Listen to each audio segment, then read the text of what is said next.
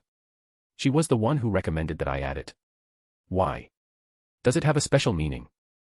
I had my suspicions that it was her. One of the things this flower represents is a happy and beautiful marriage. Well, your mom did bring up that topic with you and me when I was getting the flowers, but I told her that it was too soon for that. I guess this was her way of trying to do something. I saw Shuna have a little glint in her eye and a small smirk. Does that mean you have plans for that then? You only said it was too soon. When should I expect you to make a move? Wait. That's not what I dash. Wait a second, that's just like her mom.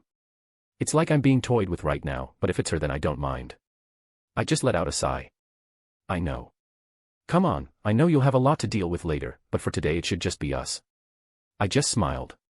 Yeah, just the two of us. Chapter 47, Chapter. It was a new day and that meant having to get up and deal with the possible problems that would arrive soon. The alliances Arttoria made, which basically all but guaranteed a war as soon as the news started spreading. If the economic reasons weren't enough, then stopping monsters from allying and threatening them was also going to be it. A visit from Gazel was also most likely going to happen. And Clayman was probably fumbling around trying to figure out what to do now that his tiny plan was starting to crumble. Rimuru was still trying to get his head around how Arttoria was able to secure alliances with 2 demon lords in just a couple of days, but he realized he couldn't do much about it now and just went with it. The one thing he was thankful for was the fact that she still considered his thoughts on this. All these alliances were basically going to happen, but at least he could still have his own thoughts on this. Arttoria in the meantime was sleeping while Rimuru was pondering. Shuna was awake trying to get up, but unfortunately or fortunately for her, she was being hugged too tight to get out of bed. Arttoria had made herself perhaps a bit too comfortable. Isn't she used to getting up early, Shuna thought to herself. She has heard stories of what Arttoria would do and how she would wake up early almost every day, but it seems right now that wasn't the case. She realized that if she wanted to get up, she would have to wake up Arttoria in the process. Normally, she would just let her rest, but she had some important things to address today, considering that she left Rimuru in the dust without explaining much. She shook and turned to pry herself off Arttoria. She got herself off, and when she was about to get off the bed, she felt her hand get grabbed. She looked back and saw Arttoria was awake, but still sleepy. "Where are you going?" Arttoria asked, her eyes closed, sounding groggy. She would much rather be sleeping, but the feeling of Shuna missing woke her up. "I'm getting ready for the day." "You should get up too. You know you have to have a lot of things to talk about with Rimuru." "Do I have to?" "He can just do it himself. He has a super intelligent being in his head that could do all the work for him." "Stop sounding like a child and just get up."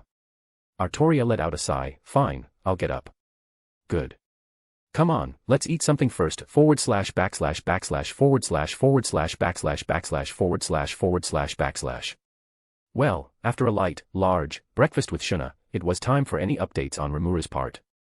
I entered his office and greeted him. "What's up, Rimuru? Anything happen while I was gone?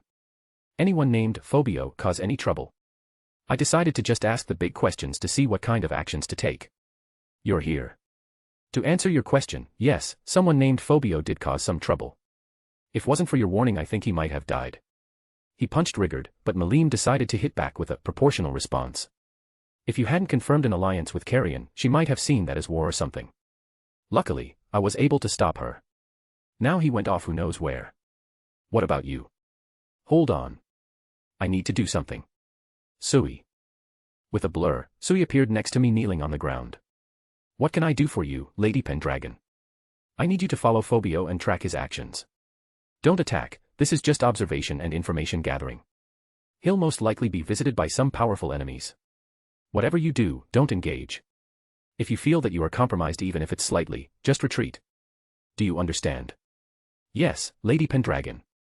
"Good. Now go." With another blur, he left instantly to fulfill his mission. With this, I can use this as an excuse to attack and possibly kill those clowns. If anyone asks questions, just present them proof of it.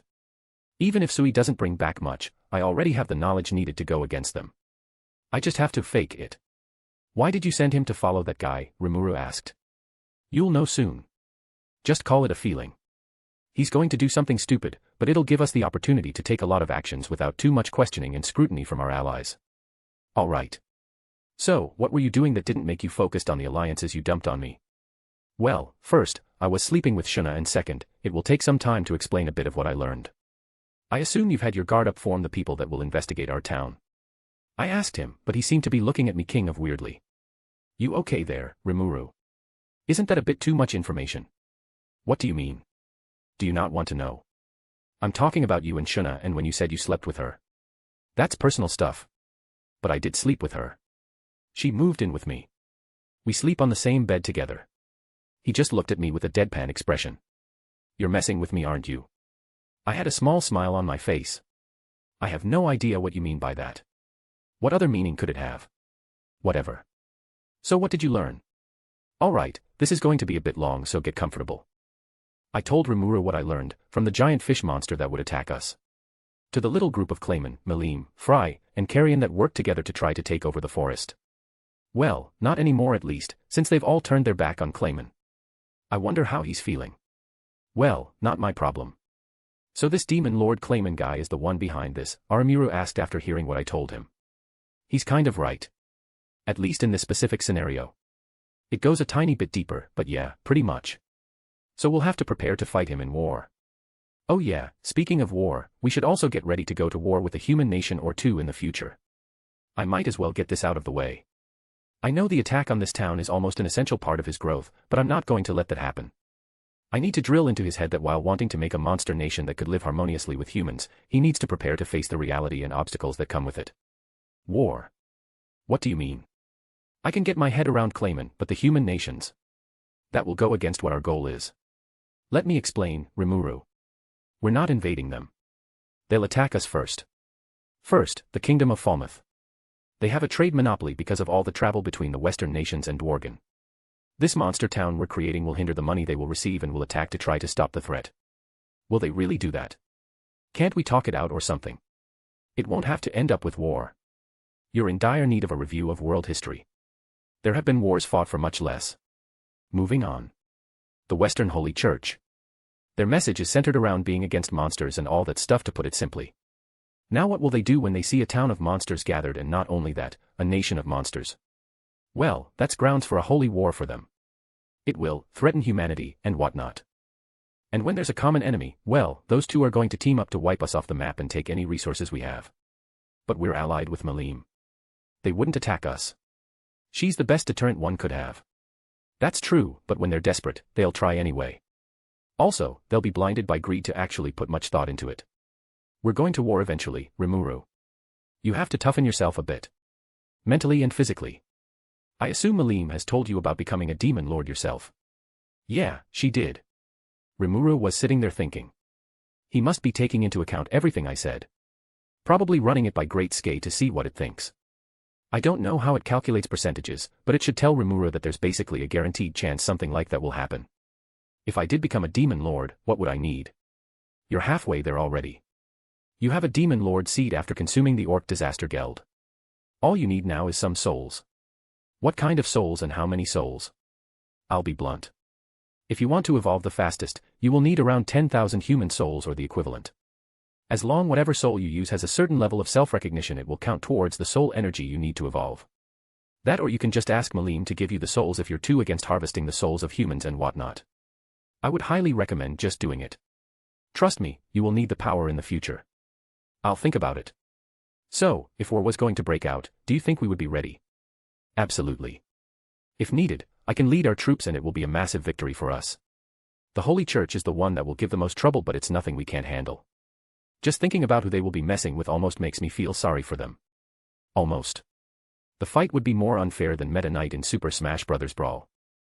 Actually, that might be going a bit too far, but the point stands. But that's for the future, Rimuru. Right now, we need to focus on Clayman. I told him to get him out of his thoughts. While we should pay attention to the future, we shouldn't worry about it. That will only affect us negatively.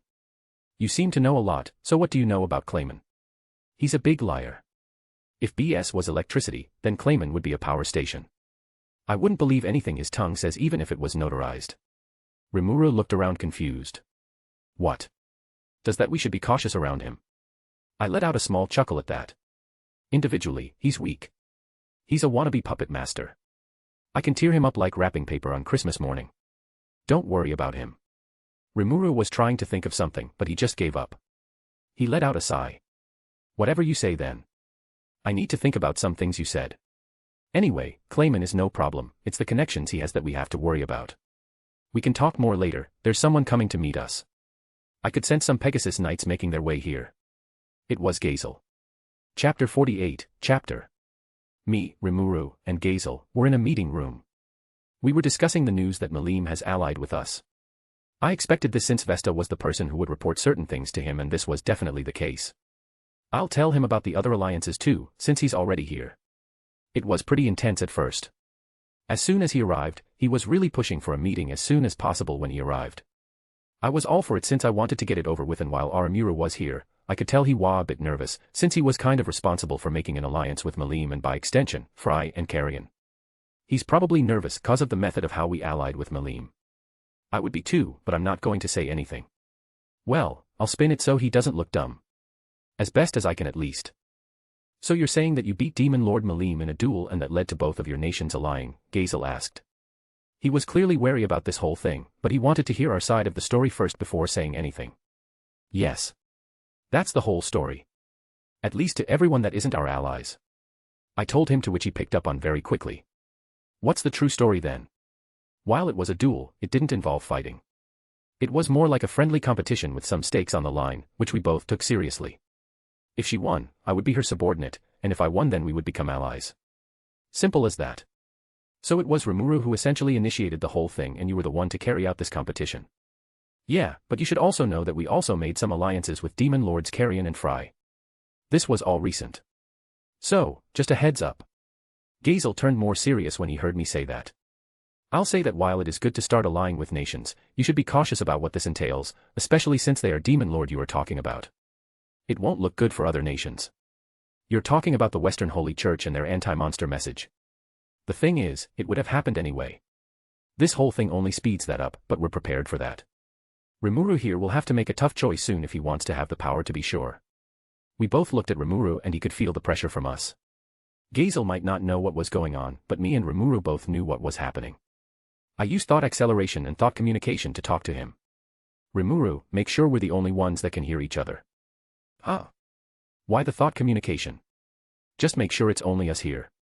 A few relative seconds passed by until he responded again. Okay. What is it? Milim's already told you the whole thing that was supposed to happen, right? With Carrion and Fry. Yeah. What's that got to do with all this? Become a Demon Lord. You don't have to join the group Milim is a part of, but you need to have the strength soon. Just tell Milim to get you the souls. She knows someone who can get you the souls, but it would attract attention from them if they don't already have their eyes on us. I don't need to take the souls myself. Look, Rimuru, you need to toughen up. Wanting to be peaceful is good and all, but if you don't have the fortitude and resolve to do what's necessary, then it won't matter what your thoughts are. Just become a Demon Lord. Trust me, you will need the strength for what's to come eventually. He was silent for a few seconds. I could tell he was contemplating things. I don't know what, but I gave him one more push. Look at Gazel, Rimuru. They call him a hero king. Do you really think he's gone his whole time without getting his hands dirty at least a few times? Whether it be killing or doing shady things for the good of his kingdom. No, he hasn't. This is an opportunity to gain strength without having to do that kind of thing, but it will probably be the last time. Remember, Rimuru, sometimes the good guys have to be bad. Alright, I'll ask Milim after this whole thing is over. And I'll try to think about the other thing you said. Good. Now we have to tell Gazel about it. What? Why? Rimuru, Demon Lords don't really have the best reputation around the world. They're all seen as evil and terrible beings who only want to kill and destroy. And while some may be like that, it's not really true. My point is, we should Gazel so we gain more of trust and all that. I swear, sometimes I think you're the one that's more qualified for this whole thing. Well, you may be a bit naive, a bit soft at times, struggle a bit under pressure, and some other things, but you've got the right spirit with you. Is that supposed to be a compliment or something? Let's end this and continue the conversation with Gazel. Okay, we ended the thought communication and acceleration and returned to our conversation with Gazel. Gazel, there's something you need to know for the future. It pertains to Rimuru, so I'll let him say it. Rimuru straightened himself up and told Gazel, I'm going to become a Demon Lord in the future. I already have the foundation for it to be possible. I need the strength that comes from it, so I can better defend this nation. Gazel looked calm after hearing this. So despite knowing that you will attract negative attention from your new alliances, you want to become a Demon Lord, which will only make other nations more wary. Well, it's mostly going to be the Western Holy Church that will be a problem. They will only see a Demon Lord and start being scared, but with people who take the time to learn, like you, they will see it's nothing like they think. Not like it's something that I expect. Gazel just nodded at him. Your confidence is good, but it will be tested eventually. It's a good thing you have Arttoria here to help you. Remember, our nations are allies, so don't be afraid to ask for help. You're not afraid or anything. No. Having trust is necessary for an alliance to work. I trust you won't turn out like how Demon Lords are perceived. I'll be leaving then, I've found out everything I need to know. Gazel got up and through the door. A few minutes later we could see him riding with some Pegasus Knights back to his kingdom. There you have it, Rimuru, now we just have to deal with one more small matter. What is it? Just then, the door opened and Benimaru walked through. Lord Rimuru. Lady Pendragon. There's a group of adventurers from the Kingdom of Blumund and a group from the Kingdom of Falmouth. They've been brought in by Gobta. They wish to meet with you. Rimuru quickly turned to me. You said the Kingdom of Falmouth might go to war with us in the future. Is this part of some kind of scouting party to see our strength and stuff? No, it's something different.